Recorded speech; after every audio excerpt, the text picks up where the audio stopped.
Good morning, good afternoon, good evening, good day. Hello. I'm not sure when you're listening to this, but you are listening to the Portsmouth Proud podcast. I'm your host, E. Washington, the Public Information Officer for the Portsmouth Police Department. We serve a community that's not too far from the ocean, not too far from the bay, right on the river. And we are producing this police podcast for you, so you know what's happening in your city. You know the plan, and you know how you can be a part of it.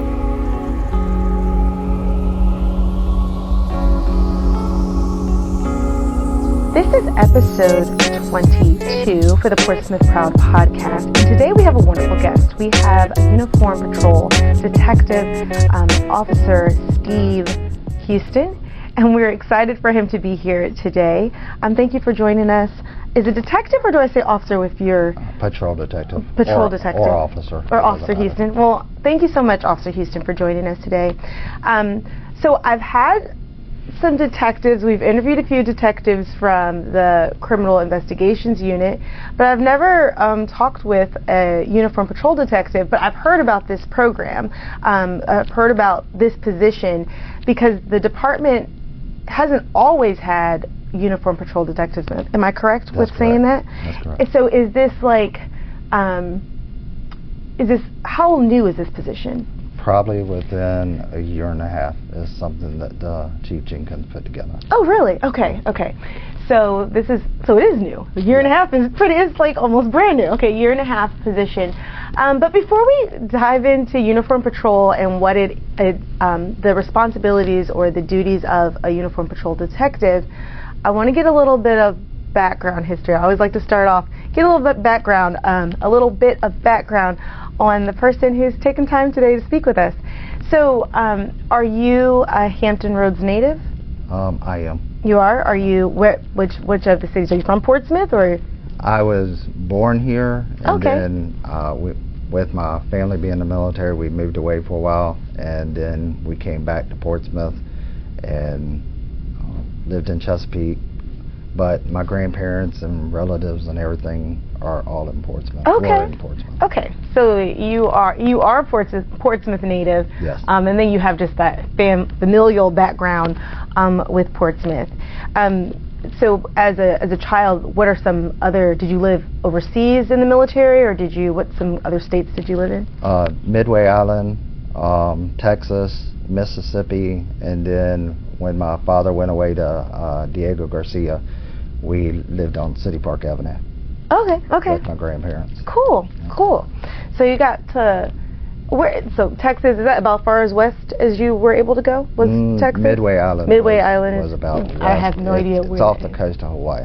Oh, okay. So that's and you're like, no, ma'am. They closed it down to just military. No civilians, families could live there anymore. So that's why we ended up moving back. So, is it part of Hawaii, or is it an island? No, it's away from it. It's away from it. Okay, I'm gonna have to Google this later. Okay, so you, but military family, but came back to the Hampton Roads area, and so before you were a police officer, or when did you start with the department? I started with the Sheriff's Department in Portsmouth in 1992. Okay, so you started with so you've been in law enforcement since 1992. Yeah. Is that, was that always the plan, to go into law enforcement? No. I wanted to go into the Marines, but my father shot that down. He said, said no. Okay, so went into law, but so you've always wanted to serve the community or the country in some way or capacity, and so you went to the Sheriff's Department. And so how long were you with the Sheriff's Department? I was there from 92 till 2003, and then I left there and I went to North Carolina, and I was narcotics detective from 2004 until 2014. In North Carolina? What part of North Carolina, if you don't mind? Currituck. Okay. So that's not too far from this area. No. So you went from being a deputy to a narcotics detective. Now, as a deputy, are you doing narcotics work? Do you do that same kind of work? No.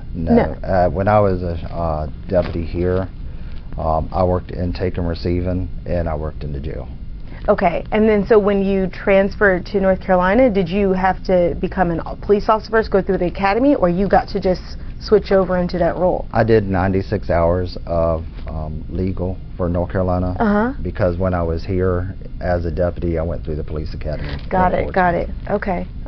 So how was that? How was that transition from intake to? It was great. It was great? Yes. Okay. So did you have to go undercover a lot, or? Yes. And when I went to North Carolina, I did. Oh, that's nice. That's nice. Okay. I'm like, undercover to me is kind of like, oh, you're a spy. No. I like it though. It was great. It was great. Okay, so then what brought you back from North Carolina to come to at that point you would have came to the Portsmouth Police Department? I had to wait through the transition of getting hired here, so I worked over in court security for the Portsmouth Sheriff's Department just for a short time, and then I came over here.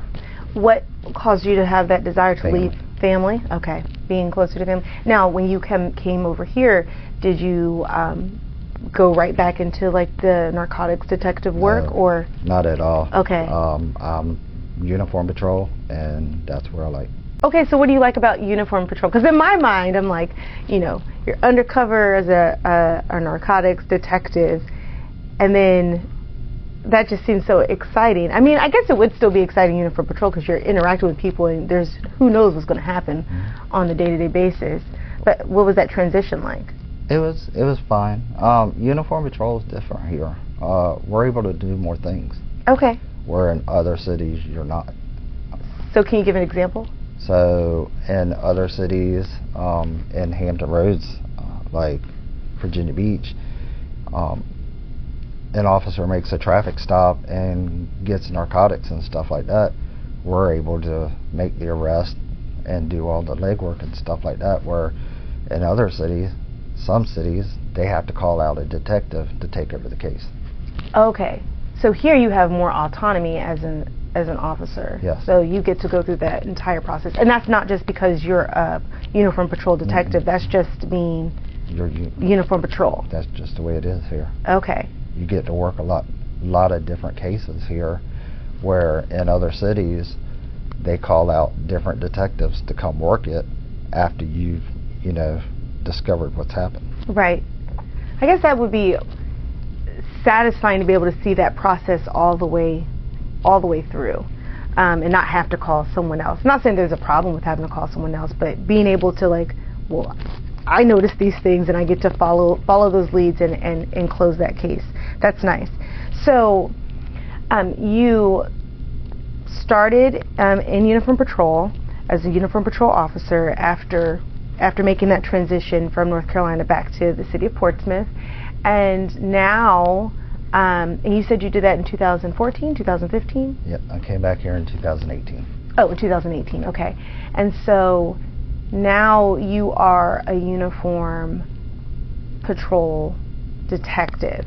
Can you tell us what's the difference between a uniform patrol officer and the uniform patrol detective? The patrol detective, we get to work a lot with CID, the Criminal Investigation Unit. We get to go out on gunshot wounds. If they're not like homicides, we actually get to work it. Okay. Robbery cases, other cases that would normally go to the bureau, we're actually able to work it. Okay. Unless it's a homicide or maybe an armed robbery where more specifics have to come out, where they give us the leadway to work the case. Okay. Well, I think this is a good time to take our first community break, and when we return with Uniform Patrol Detective Houston, I want him to explain to us what exactly does it mean to work a case.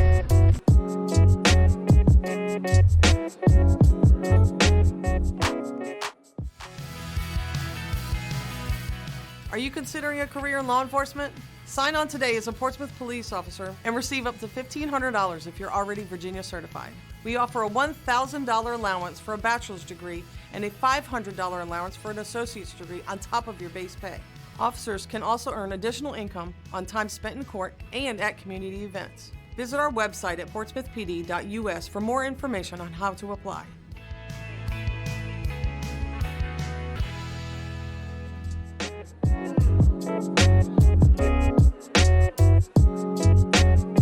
we are back with the Uniform Patrol Detective, Mr. Stephen Houston, and before the break, he was talking about he gets to work the cases, like with gunshot wounds, as long as hasn't escalated to a homicide, he gets to work that case. But I'm interested in knowing, what exactly does it mean to work a case? What are those steps? What are you doing? So, being that we're on patrol already, we're working that night. If a gunshot wound were to come out, we are the first officers to respond. Okay. We get called to the scene.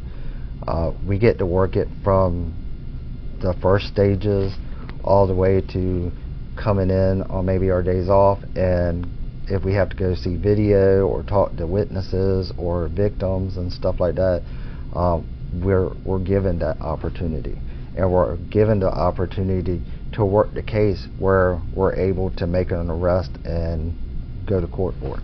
Okay. So working the case means that when something happens, you get to talk to witnesses. So you're able to interview the witnesses when someone goes to the hospital, or the suspect goes to the hospital, you get to question that person.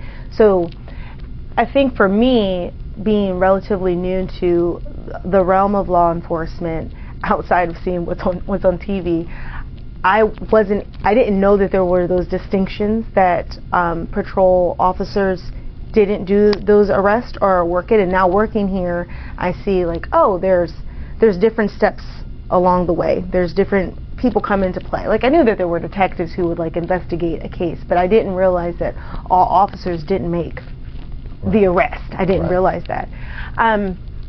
So you've been now a uniform patrol detective for about a year and a half. What do you feel like are the you like this, obviously, you like doing this work. I do. What are the differences? What is it about this position that you like it more than, say, when you were uniform patrol officer without the detective portion? It gives me a chance to do both sides, to uniform patrol part, as well as investigating stuff, and working for the victim. So you get to still, like, being part of uniform patrol, you still on the right, or you're on that same cycle, those same shifts? Yes.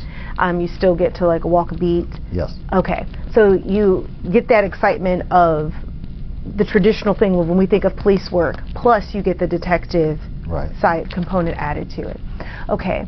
So I think I'm just interested in learning all these different roles on how the police department works and how justice comes about, all the people that are involved in that process, all the people that are involved in the process of keeping a community safe. It's interesting. One of the things that I'm also interested in, especially when I get to talk to someone who has history, because you meet a lot of people who've been here like 5-7 years, but you started in the city in law enforcement in 1992. So that gives you the ability, you've seen the changes that have happened in the city, but you've also seen the changes that have occurred in law enforcement. I think I was talking to someone recently, I think even for the podcast, talking to them about community policing. Well, I think it was Captain Springer, actually. When he started in law enforcement, I think in '94, there wasn't that much community policing. So can you speak to that? What are some of the differences from 90s policing or 90s law enforcement to the 2000s, second decade of the 2000s law enforcement? Back in '92, it was almost a waiting list to get on the police department. Okay. They didn't have any vacancies. Okay. You went through and you were hoping that you would get the phone call, and that was a way for the sheriff's department, police department, fire department. There was always no vacancies. I'm sorry, and you were on that list and you waited for it. As time went along, things have happened. New generation, historic things have happened that made people not want to be in law enforcement anymore. And it's a shame, because it's a great to me, it's always been a great career. With history, nobody wants to do this job anymore, and it's hard to keep people in this position. Okay. But I can honestly say that now, where we had a drop and people were leaving to go to other places, we haven't had that in probably a year now. People have actually stayed into this job. And in the city. In the city. In this city. Okay, so you're saying like overall trends, and we see this across the country, where the interest in law enforcement careers has decreased. Correct. And as you've just briefly discussed, there's a variety of reasons why that, historical reasons, the generational differences, expectations. But within the city of Portsmouth, your experience or what you see is over the past year, this department in particular has been able to retain most of its officers. Yes. Okay. And what do you attribute that to? Leadership. Leadership. Okay. You attribute in what way? When you have a chief that's behind his men and that loves his community, and when I mean he loves his community, he loves his community. I don't care what anybody says.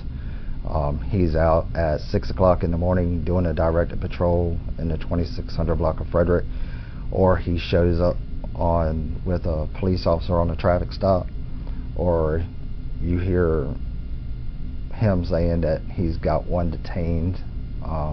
You just don't find that. The chief has one detained? Yes. Oh, okay. You don't find many chiefs that are out of their office after they're home at 5 o'clock.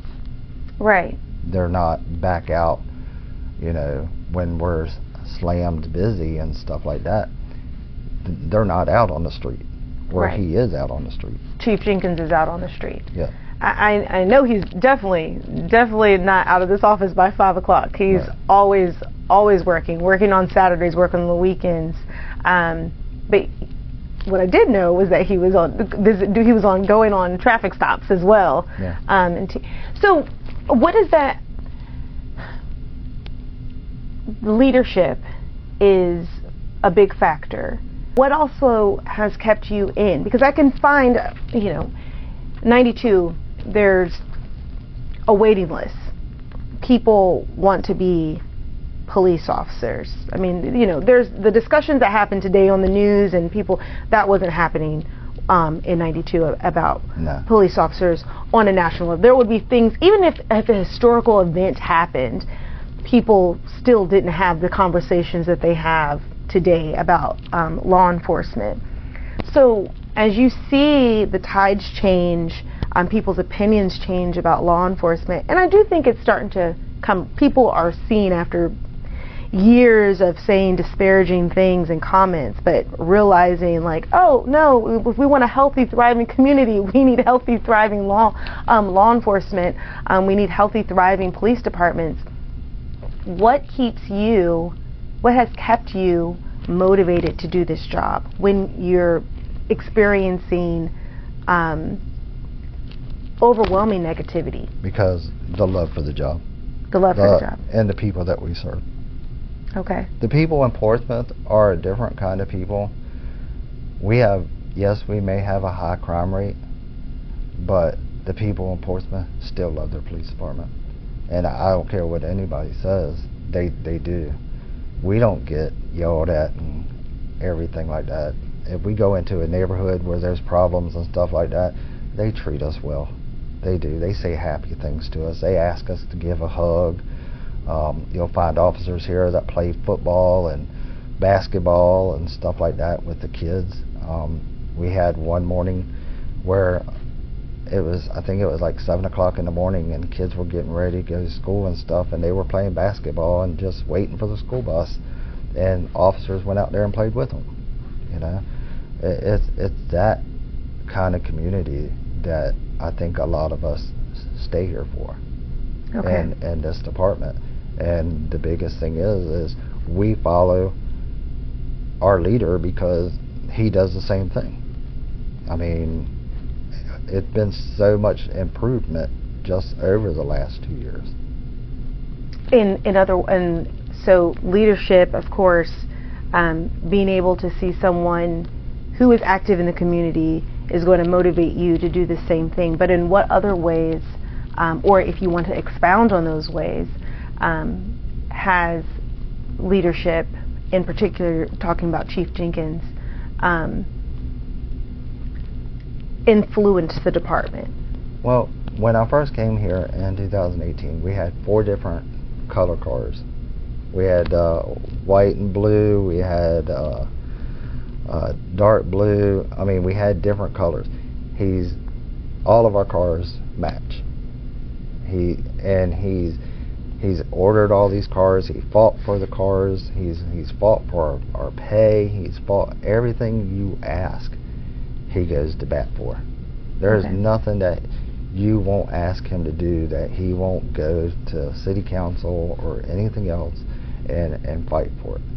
And he fights for us. He fights for the community. He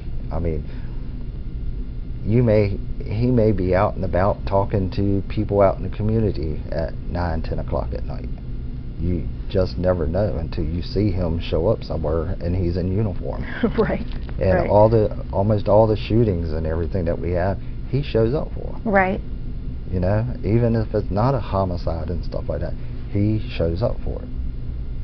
You know, and if he has somebody where an officer has a complaint and stuff like that, or you know, treats somebody bad and they call him, he talks to the officer. He communicates with us. He talks to us on the phone. You don't see that in other departments. So, with that, his approach to leadership is he does it. Whatever he's asking officers to do, or even non-sworn personnel to do, you're going to see Chief Jenkins is modeling that behavior as well. The one thing is that a lot of people don't know is, you know, with our different chiefs that we had in the past, he's started working in his law enforcement in Portsmouth and worked through the chains to get to where he's at now. Right. So he knows that what each level expects. Right. So that to me is the true leader. You're right, because he's not coming from the outside in. He understands the culture, the community of Portsmouth. Correct. He also understands the culture and the community of the police department. Understands the struggles, understands the everyday things that you go through as a police officer in this particular community. But there's also, which you don't hear a lot about, which you were just saying, the love for the community and the love from the community. Because a lot of times in the media, you're going to see the person who's irate and who's upset. But they're not seeing, like, when we go on a walk and the kids that come out and they do want to give hugs before you're passing out, like, you know, the police hats and all that stuff. They want to give hugs. The kids know who you are, and not just the kids, the people, the adults on the street, the residents who live here. They know the police officers and they feel comfortable because you all are a part of the community. But that's not always communicated. But I definitely can see, just by my time watching Chief interact and how involved he is, that is reflected by the other officers of how involved they are in the workings and the events and the things that are going on in the community. I just couldn't tell if it was because it's both of them, obviously. Him coming out of this culture, and that's what you all do, and then him also modeling that because he's the chief of this particular organization. I briefly asked the question. I think I might have asked the question at the beginning, and I know I asked you what kept you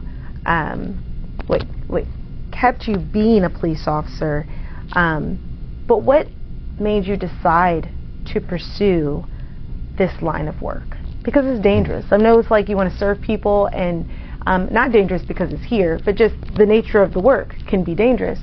What made you want to do this? Because I played Chips when I was little. The little Chip show with Poncho and Okay. Baker. This is the second time this show's come up. I used to ride my bikes with another friend, and we used to, go through the neighborhood and play and all that stuff. And we did that, and I lived off of watching that show, and it's just what I wanted to do. That's what you wanted to do. Chips. I didn't know it was so influential for police officers. I think that show put a lot of people into law enforcement. Okay. Do you have a most memorable moment or incident that's occurred as a police officer? We won't have to go back to your deputy years. No, not really. I mean, it's all the same.